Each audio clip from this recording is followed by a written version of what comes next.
ওকে বন্ধুরা, আজকে এখন দেখবো মোনোলজি কার্ড থেকে তোমার জীবনে আগামী দিনে কি ঘটতে পারে।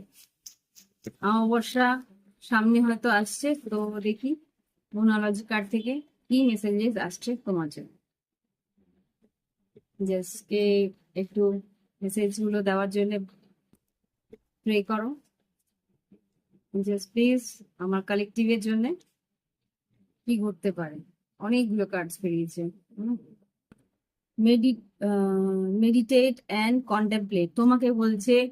মেডিটেট অ্যান্ড কন্টেমপ্লেট কন্টেমপ্লেট মানে ধ্যান করো, একটু নীরবতায় বসো।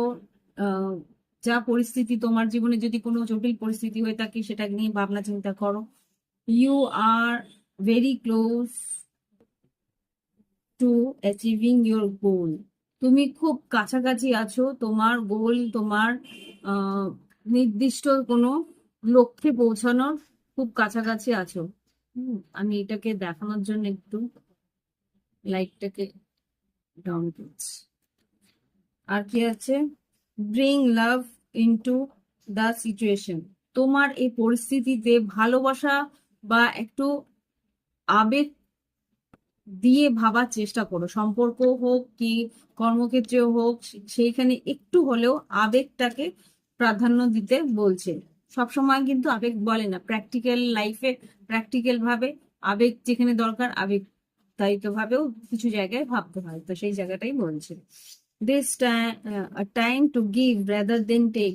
কিছু পরিস্থিতিতে তোমাকে কিছু দিতেও হতে পারে, তো সবসময় কিছু পাওয়ার আশাতে না থেকে কিছু দেওয়ার কথাও ভাবতে হয়, সেটাই বলছে। Okay, time to give rather than take.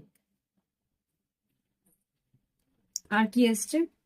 What to what do you need to release.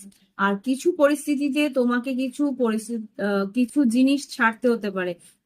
কিছু ব্যবহারিক কিছু যেটা আর কি তোমার এই পরিস্থিতিতে প্রয়োজন নেই, সেই জায়গায় তোমাকে হয়তো সেই আহ, ব্যবহারটাকে তোমার আহ বুঝে সেইখানে ব্যবহার করা উচিত। সেই জায়গাটা তোমার হয়তো রাগ করা উচিত না, সেইখানটাকে সেই রাগটাকে রিলিজ করা উচিত, এরকম কিছু একটা বলছে।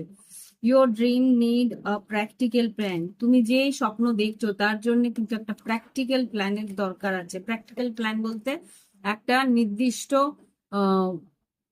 প্র্যাকটিক্যাল ধাপে ধাপে এগোনোর চেষ্টা করতে হবে, সেটাই কিন্তু ঈশ্বর বলছে। ওকে, তো এই হচ্ছে রিডিং। ভালো লাগলে অবশ্যই একটা লাইক কমেন্ট করতে পারো। প্রাইভেট রিডিং এর জন্য ভিডিও ডেসক্রিপশন বক্সে বা চ্যানেলে